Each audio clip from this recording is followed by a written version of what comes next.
and why.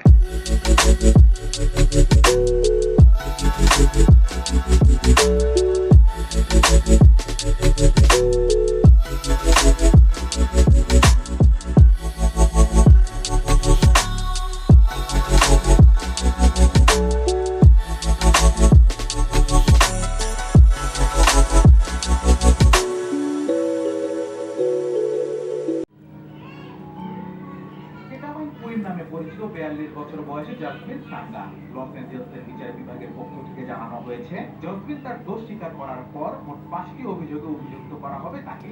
এর মধ্যে উল্লেখযোগ্য হচ্ছে কেটামিন বিতরণ ও এর ফলে মৃত্যু, মাদক সংক্রান্ত জায়গা রক্ষণাবেক্ষণ সহ আরো 3টি অভিযোগ রয়েছে তার বিরুদ্ধে।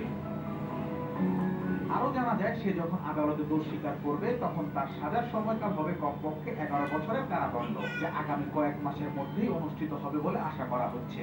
পেরির মৃত্যুর সাথে জড়িত 5 আসামির মধ্যে সাঙ্গা হলেন শেষ আসামি, যিনি ইতিমধ্যেই দোষ স্বীকার করতে রাজি হয়েছেন। সাঙ্গা 2024 সালের আগস্ট থেকে ফেডারাল পুলিশের হেফাজতে আছেন। পেরির ব্যক্তিগত ডাক্তার সালভাদর প্লাসেন্সিয়া তাকে কেটামিন সরবরাহের জন্য দোষ স্বীকার করেন, যদিও তার দেয়া দোষ মারাত্মক ছিল না। এছাড়াও এরিক ফ্লেমিং, পেরির সহকারী ও মার্ক স্যাভেজ পেরিকে কেটামিন সরবরাহের জন্য দোষী সাব্যস্ত হন। প্রসিকিউটরদের তথ্য মতে তারপরে একদিন ক্লাস আবার শুরু করছি। সহকারী ইয়মান তাকে 51 কেজি কেটামিন সরবরাহ করেছিল। এরপর ইয়মান